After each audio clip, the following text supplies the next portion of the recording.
Hi everyone, it's Suey here. I'm doing a tag today called the Get to Know My Taste tag. I was tagged by Stuart Griffin, and I think this one was originally done by My Name is Marines. And it's about rating books and loving books and deal breakers in books and how to decide what to read next and all those kinds of things. Lots of questions. I've not really gone through the questions yet, so it's going to be an off the top of my head kind of tag, and I hopefully not very long, even though there are a lot of questions here. So let's just jump right in. Number 1, how do you rate books? Give a quick rundown of how you do your star ratings. Or if you don't use star ratings, how do you evaluate them? Back in the day, I used to use a letter grade rating. When I first started blogging, I felt like that was an easier way for me to think about a book and rate it. But then Goodreads came and everybody started just generally using the term 5 stars or 4 stars or 3 stars or whatever. So now I definitely do stars thanks to Goodreads. A 5-star book is a book that I absolutely loved, that's I feel like is going to stick with me, that sort of overtook my life, that I couldn't stop thinking about when I wasn't reading it, whose characters I loved, whose writing style I loved. Just everything was awesome. And 4 stars would be a book that I really, really enjoyed, but that maybe didn't quite go to the level of take over my life or, love everything about it. And then the 3 would be a book that I read, that I enjoyed reading, that I didn't get stuck in, that I kept turning the pages, that was okay and fine and good and, just kind of middle of the road kind of book. And a 2 would be a book I just really didn't like, but I still got through it. Goodreads says 2 is okay. 2 usually it can be okay, but okay with like, okay, but that kind of a feeling. 1 would be a book I didn't like, which usually would mean that I didn't finish it, which usually means I don't usually rate anything a 1 because I might have decided to not finish it. Does that make sense? How do you approach reviewing books? What's your review style? Are you analytical? No, definitely not. Emotional? Yes. Casual? Yes. Or structured? No. Definitely an easygoing way of reviewing books, sometimes a little snarky with reviewing, sometimes very casual and emotional. It's all about the feeling of the book. It's never delving deep into any philosophical things or, any hugely deep dives. But I do have very strong emotions, so I don't know if that counts, but yeah, sometimes I feel bad that my reviews aren't more substantial, but I think that there's a place for all these different kinds of reviews, and hopefully there's a place for just, this is what I felt about a book and not necessarily going into all the deepness of it. Number 3, what's the book that made you a reader? Whether it was your first favorite or the one that got you hooked, what book started it all? Hard to say what started it all, but for this answer, I always say the Little House on the Prairie books. I was probably like in 2nd grade, and I remember just being totally immersed into that world, that story. I've only looked at them a little bit as an older person, and they seem really boring, so I don't understand how they can grab kids. But I fell in love with all those characters and all the crazy things that were happening to them. This was way before the series was on TV. The series came after I was in love with the books. The series helped, though, later on to fall in love with those characters.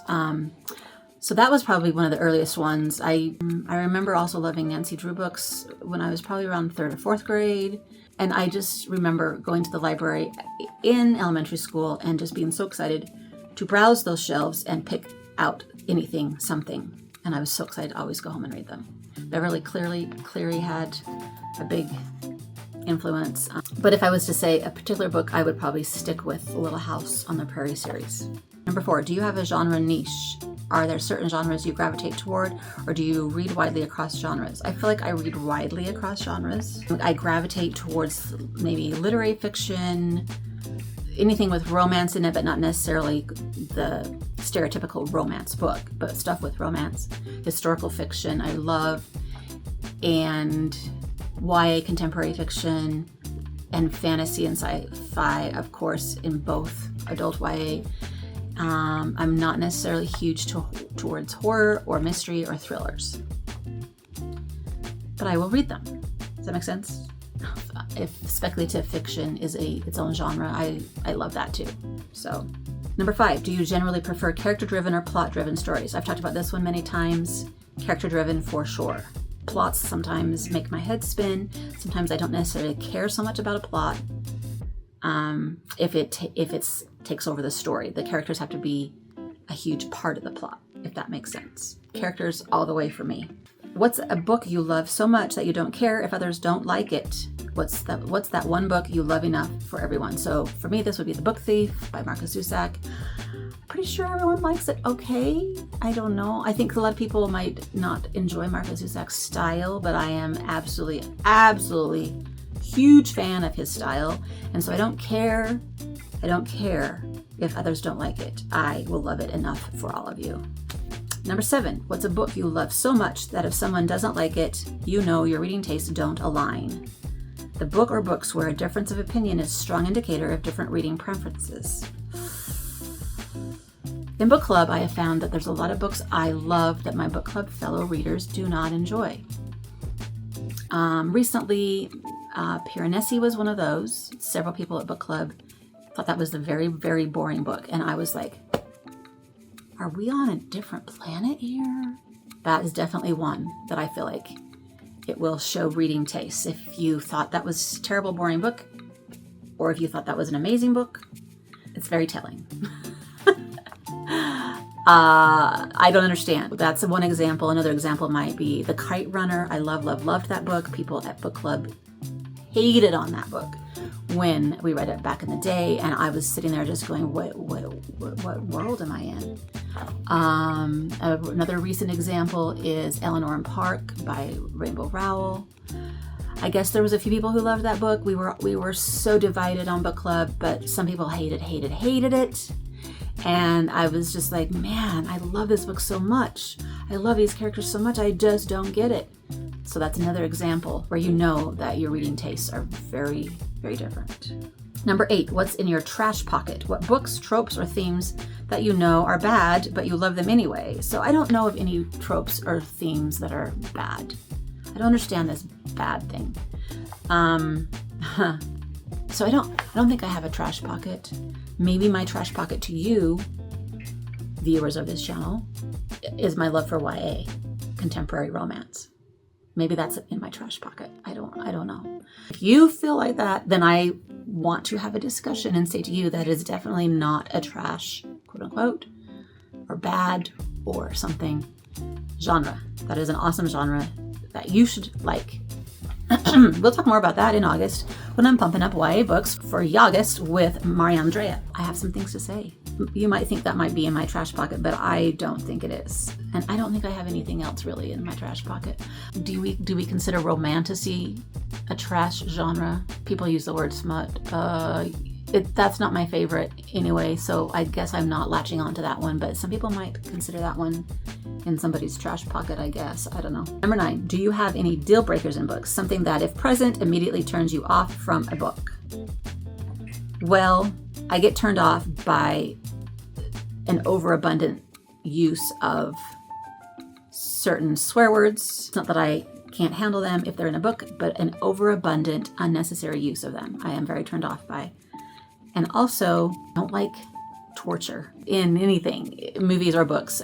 Usually I have to leave the room, shut the door, shut the book. It's really hard for me to read and handle that kind of stuff. There's probably a couple other things that I would be turned off by. I'm just turned off by stupid characters. But I guess sometimes you have stupid characters in books, so you just have to keep reading them, and maybe they turn out okay. I don't know. Number 10, what's a strong opinion you have about a book released within the last year? Whether it's overrated, underrated, or just a take you need to share. Okay, so speaking of romantasy, I feel like the whole series of Fourth Wing is a bit overrated. I just don't quite get the craze over those books. The writing is not my favorite. I feel like Twilight is better written than those, if I must say, and I know some of you think Twilight is terrible. If I say I like Twilight better as far as the writing goes than Fourth Wing, then you can kind of see what page I'm on, I guess. I mean, I read it and I have the second book and I'll probably read it just because I want to know what's going to happen, what's going on. But the style is definitely not my favorite. I don't know if it's a strong opinion, but you know, it's an opinion. 11. What do you look for in writing? Okay, we're speaking of writing. What makes a book stand out to you? Is it prose, style? Yes. Themes? Not so much. Voice? Yes. Structure? Maybe not so much, or something else. So yeah, I love prose. I love a beautiful way with words. This is why I love Marco Cusack so much. And the voice, strong voice, definitely. This is something I'm trying to acquire in my own writing. Some people have said that I'm succeeding on the strong voice. So that's cool if that's true. Structure, what does that mean? Just how it's laid out? Chapters? I don't know. That doesn't matter. I mean, and themes, I don't particularly worried about themes, but I just really love people who have a way of putting words together that blow your mind. You know what I mean? Okay, number 12. How do you decide what to read next? This is a whole nother tag that I might do today. Do you plan ahead, mood read, or follow external factors, hype, recommendations, arcs, etc.? Okay, so I kind of do a combination of all of this. I do like to participate in certain events. I do have my book club read every month, but I also have to mood read. I do love to plan ahead and maybe say, these are the books I'd like to get to this month. But if I don't and I decide to read something else, it's not the end of the world. It's okay if I change my mind. And mood read, hype a little bit. If something's hyped quite a bit, I will be curious, keep my eye open for it, maybe put it on hold at the library. Also, another factor that determines my TBRs is if I go to events and buy authors' books. Launch parties or writing conferences or author events, and I buy some books, then I come home and I'm anxious and curious to read the books I just bought from that event. Number 13, where do you get inspiration for your BookTube content? What sparks your video ideas, other creators, trends, personal reading experiences? Mostly, I feel like it's from other creators.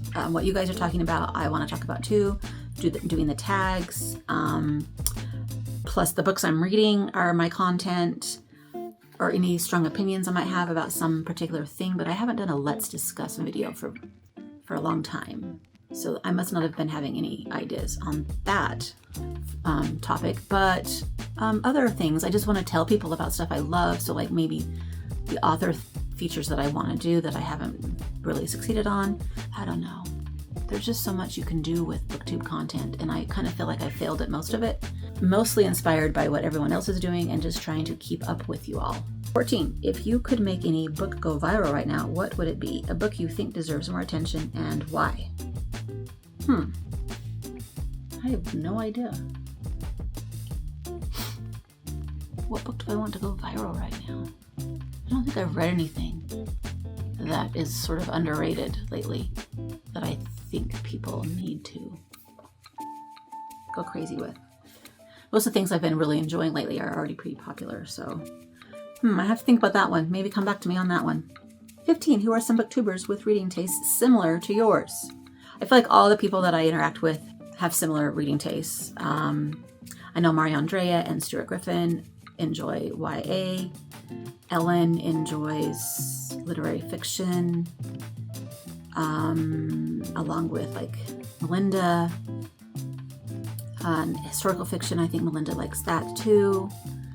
Pat likes classics, which I know I'm not reading very many of, and I'm kind of behind in my own challenge, but every time she talks about classics, every time I talk about classics, I get excited. So I know that it's still in there with me somewhere. Who loves science fiction out there? Science fiction and fantasy people, who are you? I can't remember. But I feel like most of the people, actually, that I'm interacting with here on BookTube we're all fairly similar. Really similar. There's a few random horror people out there that I kind of don't get. Okay. If you haven't done this yet, you are tagged. Maybe I'll tag a few people in the description if I can think of somebody other than people I've already mentioned. I tried to do this one fast. There were so many questions. A lot of it I've talked about before. So you may have heard all these answers before, but in case you're new around here, then hopefully you got to know me and my taste a little bit better. Until next time, happy reading. Bye.